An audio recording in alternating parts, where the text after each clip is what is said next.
Welcome to Finch Foundry. Today we're going to be looking at the Victorian working class and who really did build Britain.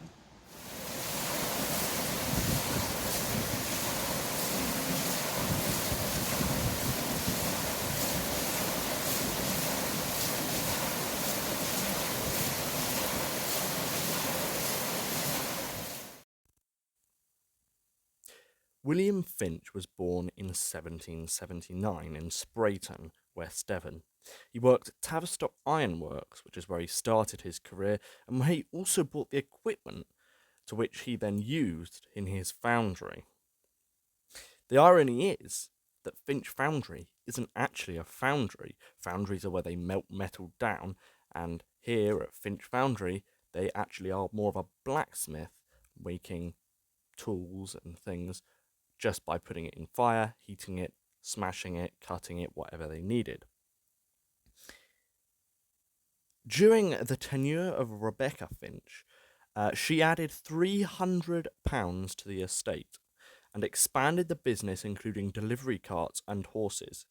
Rebecca ran the foundry until 1891. It was the most profitable under her. After Rebecca died, Albany George took over. He oversaw several changes due to both world wars. He had to diversify for the business to survive. He diversified into things like scrap metal merchants, funeral directors, even things like car mechanics, timber merchants, coal merchants, and even things like importers of American goods due to their amount of supply that they were ordering in.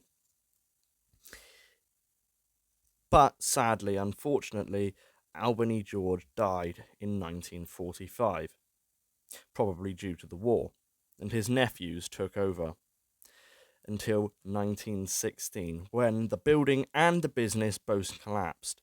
It was then given to three people who turned it into a museum, later going bankrupt, and then donated to the National Trust.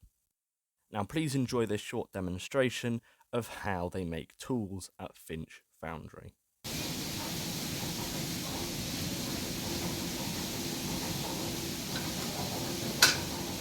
Right, so I've mentioned the steeling hammer.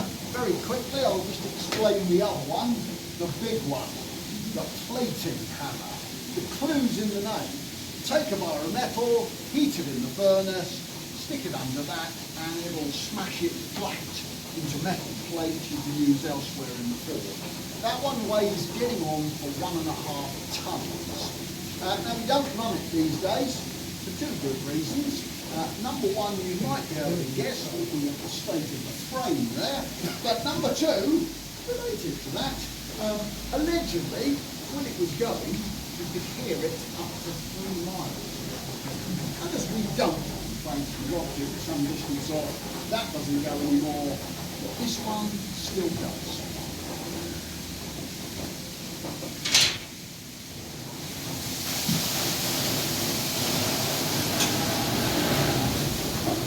Okay, so we'll start with the steeling hammer. We've got lots of water.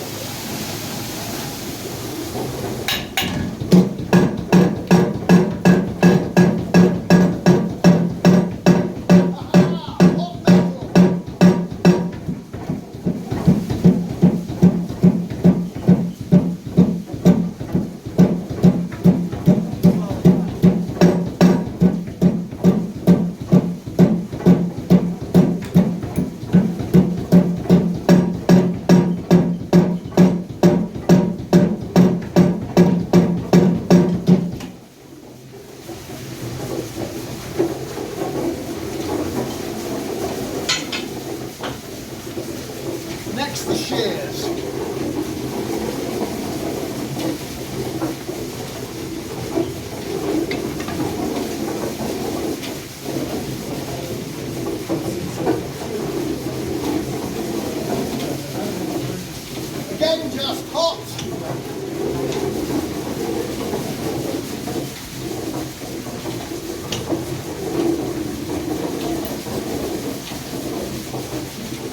like a knife through butter.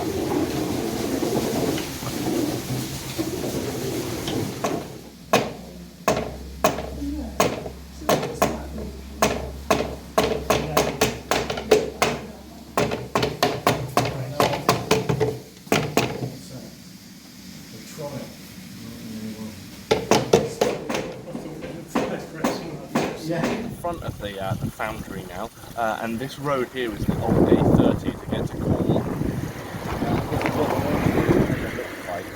It's quite a nice foundry.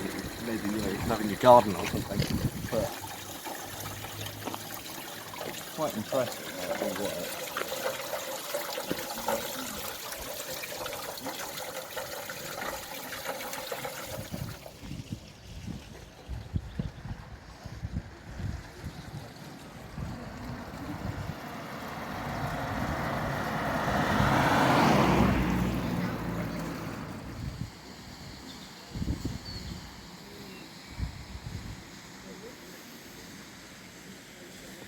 I think that's quite clever down there. They've got rosemary inside of a little millstone in the centre of it.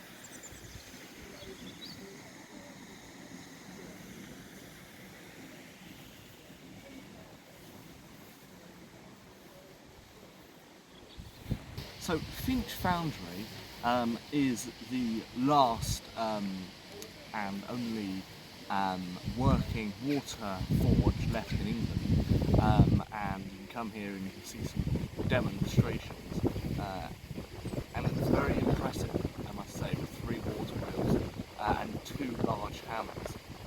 It's definitely something you can look and see.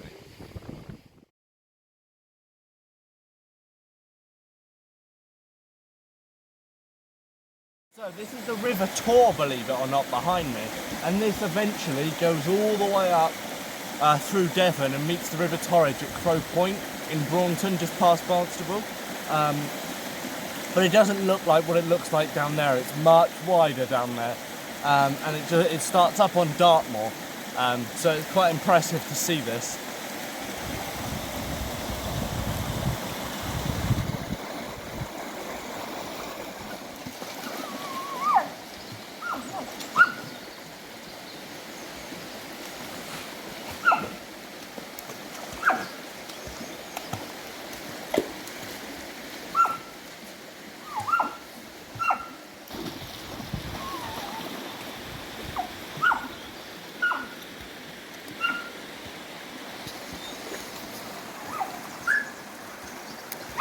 The forge was run by the enterprising Finch Foundry.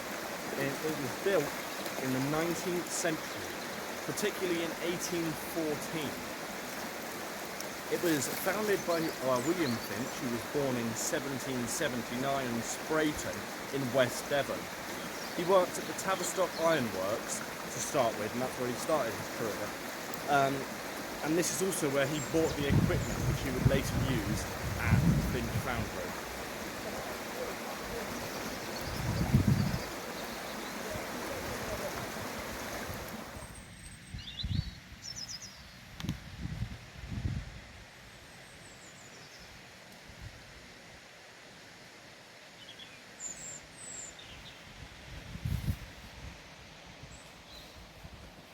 As you just saw by the video there, that grave was Tom Pearce's grave.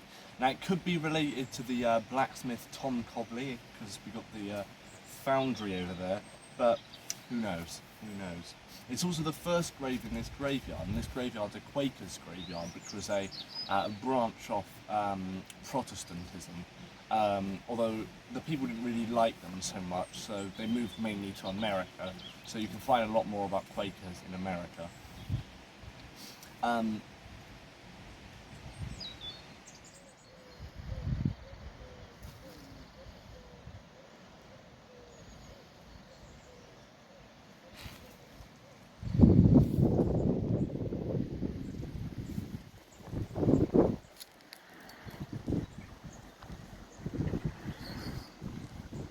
The Victorians loved their defined divisions between social classes, and one being the working class, and the working class was made up of 3 main sections, and these were the bottom, of the working class, which was the working men or the labourers, and they were, the people who'd be down the mines, the people working in the foundries at the lowest level, the apprentices, that kind of thing. And then just above them in the middle were the intelligent artisan, which would have been like maybe a little bit higher up in agriculture and things like that, doing with wool and more skilled jobs. And then right at the top of the working class would have been the educated working man, and the educated working man had a basic education from which the schools that were starting to emerge had provided him, and he would be able to do more sophisticated jobs higher up, maybe in the offices slightly nearer to the owners. This river here isn't a real river. It is what's known as a leat, and it's what feeds the three massive water wheels that fuel the forgery.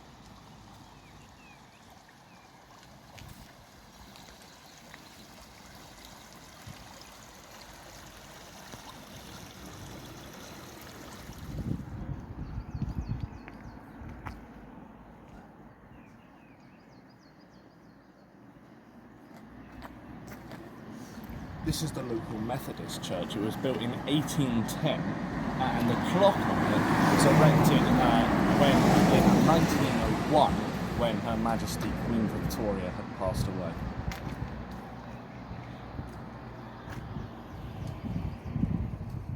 In 1871, 4% of the population were in service, which is quite a lot. Many of the working class also worked in mills, mines, factories, at the docks, and the working conditions were just downright awful. But unfortunately, if they didn't work, lurking around the corner was the dark shadow of the workhouse, which is not where you wanted to end up. Thanks for watching this episode of A Walk Through Time. I shall see you next time.